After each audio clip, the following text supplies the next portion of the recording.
So guys, আজি আমি class 9 science lesson number 6 কলা ইম্পৰ্টেন্ট এমসিকিউ সমূহ আলোচনা কৰিম। কোশ্চেন নম্বৰ 1 তলৰ কোনবিধ কলাৰ কোষত ৰসদানি পোৱা নাযায়? এটো হ'ব ভাজক কলা, অপশন এ। নেক্সট, তলৰ কোনবিধ কলাই হালুক সংশ্লেষণ কৰিব পাৰে? এটো হ'ব ক্লোৰেন কাইমা। নেক্সট, তলৰ কোনবিধ কলাই জলজ উদ্ভিদক পানীত উপঙি থকাত সহায় কৰে? এটো হ'ব বায়ু কলা। তলৰ কোনবিধ এবিধ স্থায়ী কলা? তলৰ কোনবিধ এবিধ স্থায়ী কলা? পেৰেন কাইমা। পেৰেন কাইমা। নেক্সট, তলৰ কোনবিধ কলাত লিগনিন পোৱা যায়? এইটো হ'ব স্ক্লেৰেন কাইমা। নেক্সট, তলৰ কোনটো উদ্ভিদ অংগত কিউটিন পোৱা যায়? এইটো হ'ব বহিষ্টক। নেক্সট, তলৰ কোনটো উদ্ভিদ অংগত চুবাৰিন পোৱা যায়? মানে এইটো চুবেৰিন পোৱা যায়। এইটো হ'ব কৰ্ক। নেক্সট, তলৰ কোনবিধ এবিধ জটিল স্থায়ী কলা? জটিল স্থায়ী কলা, এইটো হ'ব জাইলেম। নেক্সট, তলৰ কোনবিধ কলাত ট্ৰেকাইট পোৱা যায়?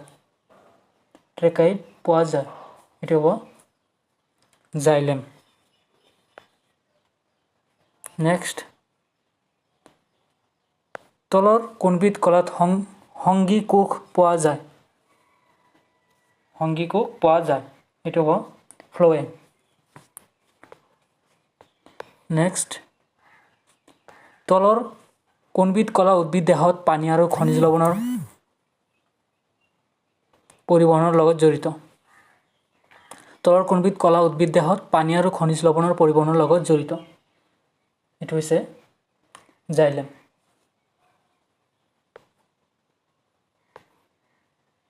নেক্সট, তলৰ কোনবিধ কলাই উদ্ভিদ দেহৰ পাতত প্ৰস্তুত হোৱা খাদ্যদ্ৰব্য আন অংশলৈ পৰিবহণ কৰে? এইটো হ'ব ফ্লোয়েম। প্ৰাণীৰ দেহত চৰ্বি সঞ্চয় কৰা কলাবিধ হ'ল মেদ কলা।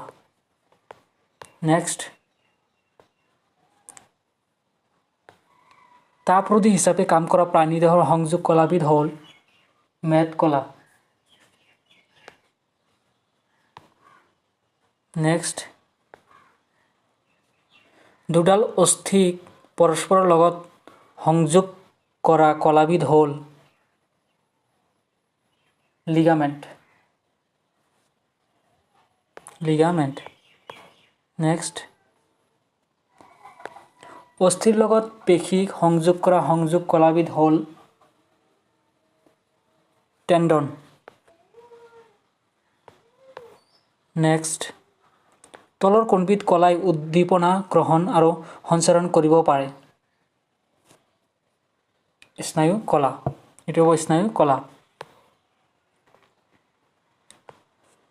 প্ৰাণী দেহৰ বিভিন্ন অংগৰ সঞ্চালনৰ লগত জড়িত কলাবিধ হ'ল পেশী কলা।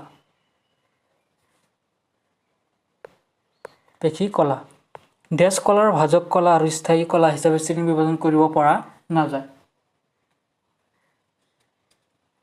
এইটো হ'ব প্ৰাণী।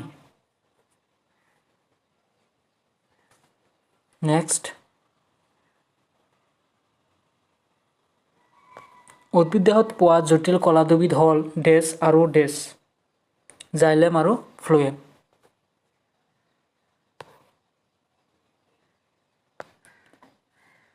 কিছুমান কলাই বিভাজন ক্ষমতা হেৰুৱাই স্থায়ী আকাৰ, আকৃতি আৰু কাৰ্য লাভ কৰা প্ৰক্ৰিয়াটোক ডেছ বোলে। প্ৰক্ৰিয়াটোক বিভেদন বোলে, অপশন বি।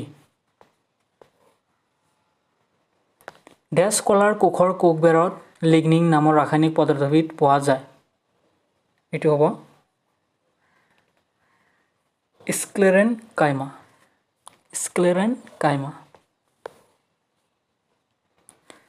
ডেছ কলাৰ কোষবোৰ চকুৰ পালে অনিয়মীয়ভাৱে ডাঠ এটো হ'ব অপশ্যন নম্বৰ এ কলেনকাইমা নেক্সট ডেছ কলাৰ কোষবোৰক তন্তু বুলি কোৱা হয় এটো হ'ব স্ক্লেৰেনকাইমা ডেছ কলাক কাষ্ঠ বুলি জনা যায় জাইলেম অপশ্যন বি ডেছ কলাক বাষ্ট বুলিও জনা যায় এটো ফ্লুয়েম অপশ্যন এ উদ্ভিদ দেহৰ পৰা পানী ওলাই যোৱা বাধা দিবৰ বাবে উদ্ভিদৰ বৈশিষ্ট্যকে ডেছ নামৰ মম জাতীয় পদাৰ্থবিধ নিঃসৰণ কৰে কিউটিন অপশ্যন ডি কিউটিন নামৰ মম জাতীয় নেক্সট ট্ৰেকাইট ডেছ কলাত পোৱা যায় ট্ৰেকাইটটো জাইলেমত পোৱা যায় তো অপশ্যন বি চালনী নলিকা ডেছ কলাত পোৱা যায় চালনী নলিকাটো ফ্লুয়েম কলাত পোৱা যায় এটো অপশ্যন এ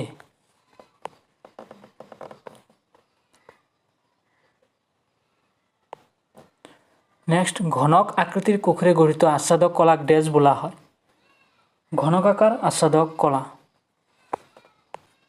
যি প্ৰাণী কলাই এবিধ কলাক আন এবিধ কলাৰ লগত বা এটা অংগক আন এটা অংগৰ লগত সংযোগ কৰে তাক ডেছ কলা বোলে এটো হ'ব সংযোজক কলা নেক্সট ডেছ কলাই দুডাল অস্থিক পৰস্পৰৰ লগত সংযোগ কৰে এটো হ'ব লিগামেণ্ট অপশ্যন এ ডেছ হল এবিধ সংযোজক কলা যিয়ে অস্থিৰ লগত পেশীক সংযোগ কৰে এটো হ'ব টেণ্ডন অপশ্যন সি প্ৰাণীৰ শৰীৰৰ বিভিন্ন অংগৰ সঞ্চালনৰ লগত জড়িত কলাবিধ হল ডেছ কলা এটো হৈছে পেশী কলা নেক্সট স্নায়ু কলা গঠন কৰা কোষবোৰক ডেছ বোলে স্নায়ু কলা গঠন কৰা কোষবোৰক নিউৰন বোলে অপশ্যন সি নিউৰনৰ যি অংশত কোষ কেন্দ্ৰ আৰু কোষ পৰক পোৱা যায় তাক ডেছ বোলে দেহ কোষ অপশ্যন এ